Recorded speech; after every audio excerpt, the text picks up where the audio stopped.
దేవునికి మహిమ కలుగును గాక. ప్రతిరోజు మనం దేవుని మాటలు ధ్యానిస్తున్నాము, ప్రతిరోజు ప్రార్థన చేస్తున్నాము, ప్రతిరోజు వాక్యాన్ని ధ్యానిస్తున్నాము.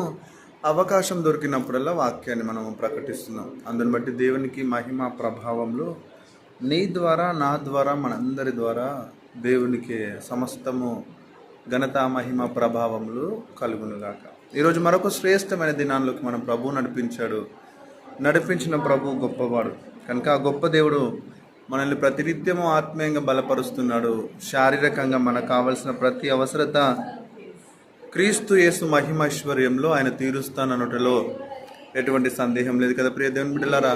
అదే రీతిగా మనల్ని ఆత్మీయంగా ప్రతిరోజు ఆయన పోషిస్తున్నాడు. మన ఆత్మ దాహాన్ని ఆయన తీరుస్తున్నాడు. ప్రార్థన ద్వారా, వాక్యాన్ని ధ్యానించడం ద్వారా, ఆయనకు మరింత సమీపంగా జీవించడం ద్వారా ఎన్నో మేలులను, ఎన్నో ఆశీర్వాదాలను అటు ఆత్మీయంగా, ఇటు ఆర్థికంగా, ఆరోగ్యంగా, శారీరకంగా, మానసికంగా, ఆధ్యాత్మికంగా ఆయన మనల్ని దృఢపరుస్తూ స్థిరపరుస్తాను అనుటలో ఎటువంటి సందేహం లేదు ప్రియ దేవుని బిడ్డలారా. ప్రతిరోజు మరి మీ జీవితంలో ఆయనకు సమీపంగా చేసుకుంటున్నారని, ఆయనకు మరింత దగ్గరగా మీరు ప్రార్థనలో వెళ్తూ ఆయన మాటలను ధ్యానిస్తూ ఆయనకు అంగీకారంగా మీ జీవితాలు మలుచుకుంటున్నారని నమ్ముతూ విశ్వసిస్తూ దేవుని మహింపరుస్తున్నాను. కనుక ఈరోజు కూడా మరొక శ్రేష్టమైన ఆశీర్వాదంతో కూడిన వాక్యాన్ని మనకు అందించాడు. కనుక పరిశుద్ధ గ్రంథాలను అయితే చేతుల్లోకి తీసుకోండి. పరిశుద్ధ గ్రంథంలో నుంచి మనం ధ్యానించబోయే అంశాన్ని మనం ఒకసారి చూసుకుందాం. తీతుకు రాసిన పత్రిక 2వ అధ్యాయము 14వ వచనం. Please turn your Bibles book of Titus chapter 2 verse 14. Today's the holy scriptures text from the Bible. ఆయన సమస్తమైన దుర్నీతి నుండి మనలను విమోచించి సత్క్రియలందు ఆసక్తి గల ప్రజలను తన కోసరము పవిత్రపరుచుకొని తన సొత్తుగా చేసుకొనుటకు తన్ను తానే మన కొరకు అర్పించుకున్నాడు.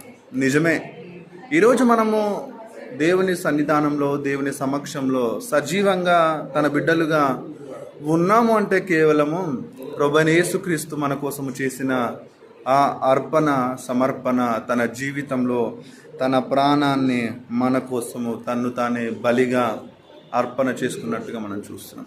ఒకవేళ కనుక ఆ రోజు యేసుక్రీస్తు మనందరి కోసం తన ప్రాణాన్ని అర్పించకపోతే, మనందరి కోసం యేసుక్రీస్తు తను సంపూర్ణంగా సర్వాంగ బలిగా ఆ దేవునికి సిలువలో, కల్వరి సిలువలో ఒకవేళ కనుక తన ప్రాణాన్ని అర్పించకపోతే ఈరోజు మనకు ఆ రక్షణ భాగ్యం వచ్చేది కాదేమో.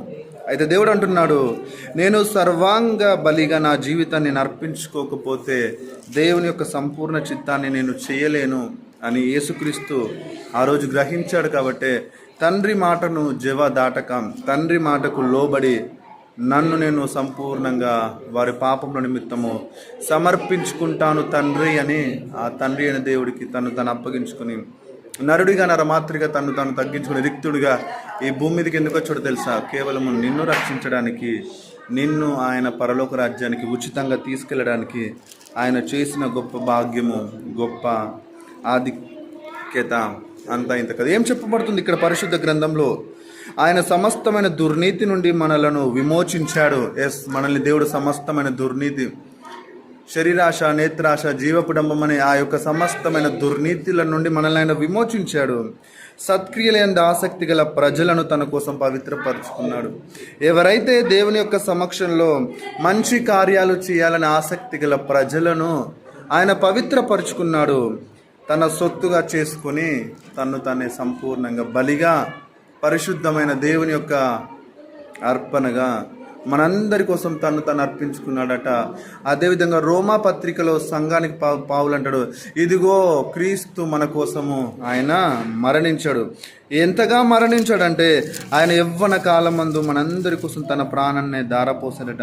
అక్కడ చెప్పబడింది, ఏలయనగా మనం ఇంకా బలహీనులమై ఉండగా క్రీస్తు యుక్త కాలమున భక్తిహీనుల కొరకు చనిపోయిన. అయితే దేవుడు మనను తన ఎడల తన ప్రేమను వెల్లడిపరుచుచున్నాడు. ఎట్లనగా మనం ఇంకనో పాపులమై ఉండగానే క్రీస్తు మన కోసం చనిపోయి. నిజమే, క్రీస్తు మన కోసం చనిపోయింది మనల్ని పరిశుద్ధపరచడానికి. క్రీస్తు మన కోసం చనిపోయింది పరలోక రాజ్యానికి మనల్ని హక్కుదారులుగా చేయడానికి. మరి హక్కుదారుగా ఉన్న నీవు ఈ రోజు నుంచి పాపం మీద, మరణం మీద, లోకం మీద, శాపం మీద జయాన్ని జీవించాలి అంటే, జయకరంగా నువ్వు ముందుకు అంటే must and should pray to God, please మమ్మల్ని ఆ పాపం నుంచి, లోకం నుంచి, మరణాచల నుంచి నన్ను విడిపించమని మనస్ఫూర్తిగా ప్రభు సన్నిధిలో ప్రార్థన చేస్తే, ఆ ప్రార్థనలు విన్న దేవుడు నిన్ను ఖచ్చితంగా ఆయన శిలువ రక్తం చేత మరొక్కసారి విమోచించి పరిశుద్ధపరిచి పవిత్రపరిచి ఆయన బిడ్డగా స్వీకరించి నిత్యత్వంలో నిరంతరం ఆయనతో పాటు జీవించే భాగ్యాన్ని ఆయన మనకు అనుగ్రహిస్తాడు. ఎప్పుడు ఆయన రక్తాన్ని ఆశ్రయించినప్పుడు, ఆయన వాక్యాన్ని ఉచ్చరించినప్పుడు, హృదయం అందరిని విశ్వసించి నోటితో ఒప్పుకునేలా నీవు రక్షించబడతావో నిత్యత్వంలో నిరంతరం ప్రభుత్వం జీవిస్తావు. కనుక ఈ రోజు నుంచి నీ జీవితంలో ప్రభువును రక్షకుడిగా అంగీకరించి ఆయన మార్గంలో ఆయన చిత్తంలో ముందుకు సాగినట్లయితే నువ్వు రక్షించబడతావు, నీ కుటుంబం కూడా రక్షణలోకి వస్తుంది. నీ ద్వారా అనేక రక్షణలోకి రావడానికి ప్రభు మార్గాలు చేస్తావు. కనుక ఈ రోజు నుంచి ప్రార్థన చేస్తూ ఈ పరిశుద్ధ గ్రంథాన్ని, వాక్యాన్ని చదివి అనేకులకు ఈ గ్రంథమును గొప్పతనాన్ని ప్రకటించి నిజ దేవుడు యేసుక్రీస్తు ఆయన రాకడ దగ్గరుందని చెప్తే ఒక ఆత్మ నశించిపోకుండా ఎంతమందికి అయితే స్వార్థ ప్రకటిస్తావో తండ్రి వారిని అంగీకరించి నిత్యత్వానికి అంగీకారంగా చేస్తావు. అటు దేవుని యొక్క మహాకృప, ఆ జీవాధిపతి అయిన దేవుడు మనందరికీ అనుగ్రహించిన ముఖ్యంగా మాటలు వింటున్న నీకు దేవుడు అటువంటి ఆలోచన ఇచ్చి రక్షణ భాగ్యాన్ని ప్రసాదించిన గాక. ప్రార్థన చేద్దాం. మహాపరిశుద్ధుడా, మహోన్నతుడా, జీవగల దేవా, ఈ ఉదయం మరొక శ్రేష్టమైన మాటలు నువ్వు పంపించావు. ఇదిగో నీవు మా కోసం తన్ను తానే అర్పణగా సమర్పణగా అప్పగించుకొని అన్నావు కదా ప్రభు. సమస్తమైన దుర్నీతి నుంచి విమోచించావు. ముఖ్యంగా ఆసక్తి గల ప్రజలను నువ్వు తన సొత్తుగా చేసుకొని వారిని నీ బిడ్డలుగా స్వీకరించి గొప్పగా ఆశీర్వదిస్తున్నాం. మీకు ఎంతమంది బిడ్డలు నేను అంగీకరించడానికి ఈ ఉదయం మాటలు ఉంటున్నావు, వారిని ప్రత్యేకంగా దీవించమని ఆశీర్వదించి మహిమ ఘనత చెల్లిస్తూ యేసు నామాన్ని బట్టి ప్రార్థిస్తున్నాం. ఆమేన్. Praise the lord. Have a blessed day. దేవుడు మీకు తోడైనగా అనేకులను నీ ద్వారా రక్షణ.